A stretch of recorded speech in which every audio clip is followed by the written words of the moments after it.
Welcome to our walkthrough of Majora's Mask. I'm Thomas1598. I'm Justin Mac 325. And yeah, we're just going to call the character Link and get started.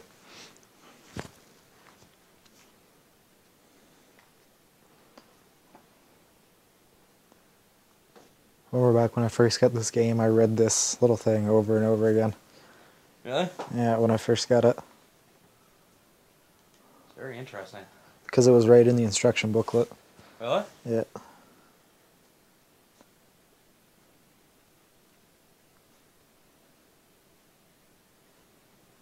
When I was younger, I actually read instruction booklets so much.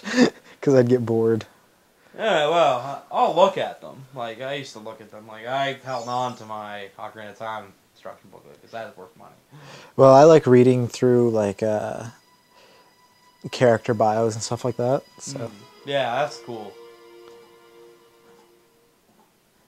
Now, at the beginning of this, we find Link with his horse, Epona.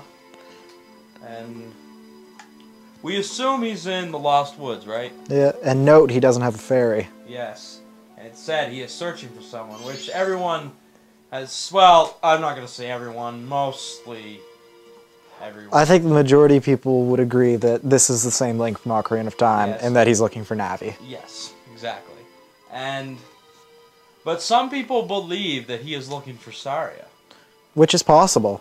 But I just couldn't see him entering the Lost Woods without a fairy, knowing the dangers. Exactly. And one thing is, he knows where Saria is at this point in time. Yeah, yeah, like... Yeah, he wouldn't need to go looking for her. Now, right off the bat, we see the main villain of the game, Majora. Not so much the Skull Kid as Majora. Yeah. And you'll find more about that as we go on.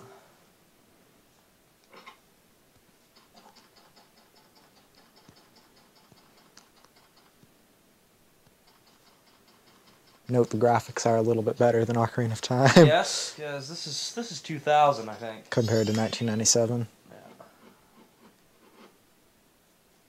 The Ocarina of Time. Another reason why you kind of have to admit that this is the same Link as Ocarina of Time. Yeah, and then then we get a flashback, so... Yeah. We're gonna go with that. Yeah.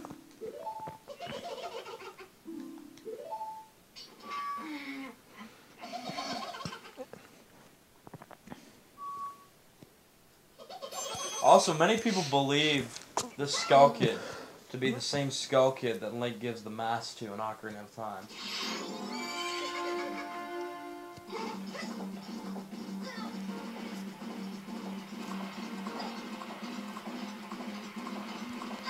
It would make sense though, because that Skull Kid already wanted masks, right? So you could argue that it wanted another mask. Yes.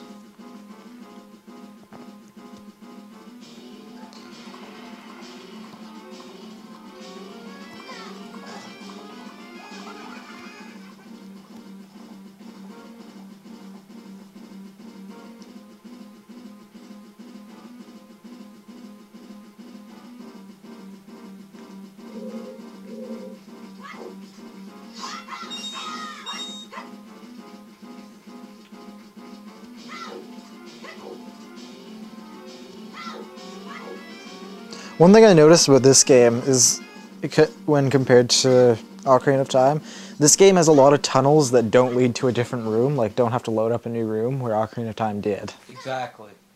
But I think that's just better development tools at this time than... They learned a lot of things from the first one.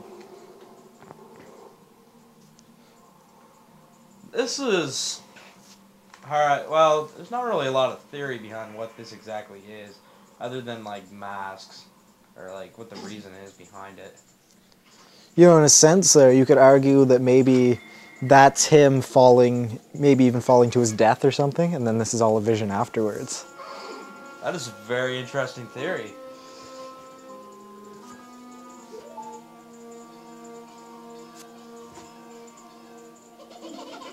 But I don't think you can really support that.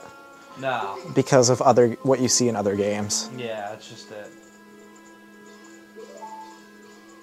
Although I do believe that this game is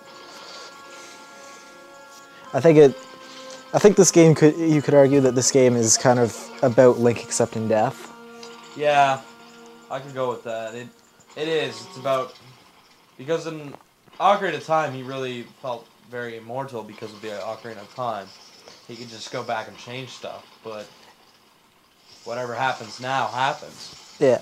And that he will die eventually.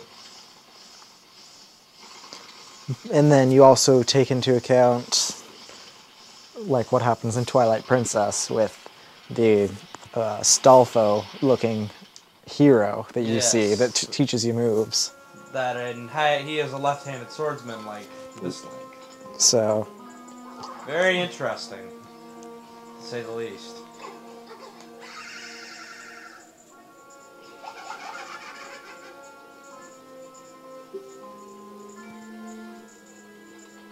And in a sense, you could also argue for something to support the whole accepting death. By turning him into a Dooku, it's kind of like teaching him to learn, teaching him to accept being humiliated, in a sense. Because of all the people, basically, he's humiliated in his life. Now he's on that side, and he has to accept it. Yeah, and overcome it. Now here we have our companion for the game, Tattle. Probably even more annoying than Navi. Pretty much. At least Navi was trying to help you, but this one's just more concerned about getting back to her brother. Although this one does have more personality, I does. find, than Navi does.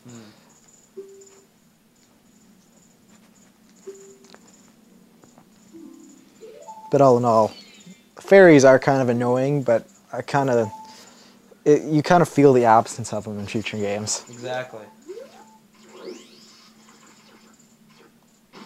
I've never actually done this, so I'll check it out.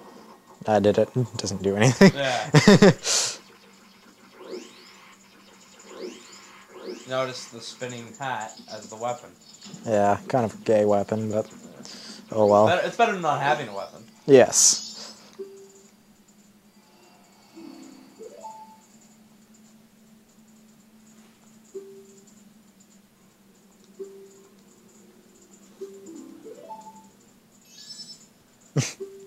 I love how he just assumes. Yeah. That apparently Link said something, I'm not really sure.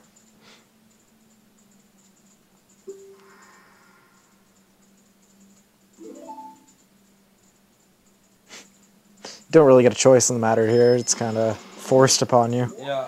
Forced companionship. You're doing it, and that's it. It's final.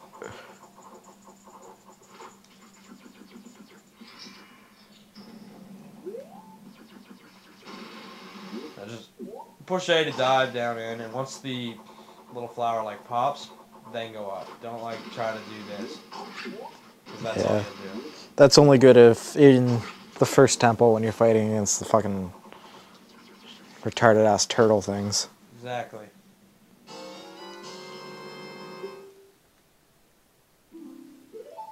And here we have Dooku Nuts. You probably remember them from Ocarina of Time. I still consider them useless weapons. Although they have a little more use in this game when you're a Dooku, because you can drop them as a bomb. Exactly. But they do have a lot of use in Ocarina of Time. You'd say that. Yes, I do. I've never actually needed them. They help out a lot.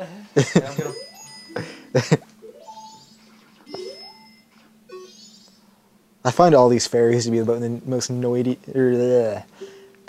needy fucking life forms on the planet. There's no need of it. Can't they figure this stuff out for themselves? You would think. Of course, it's not as bad as that Game Boy game, Minish Cap. Oh. When you're a hat, your hat talks to you. Yeah, that's terrible.